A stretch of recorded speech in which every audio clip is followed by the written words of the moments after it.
Tira ni Jeric Maramag mga idol, tira 9. 2 bola na lang ang naiwan. Tingnan natin.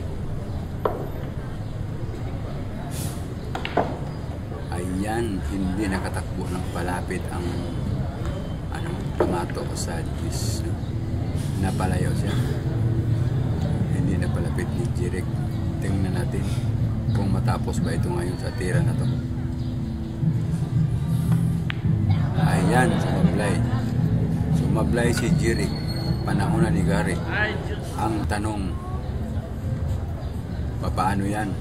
Dumikit ang pamato sa object ball. Napakahirap pa naman yan. Basta ganyan na idipinsa na ganyan, nahirapan talaga ako dyan.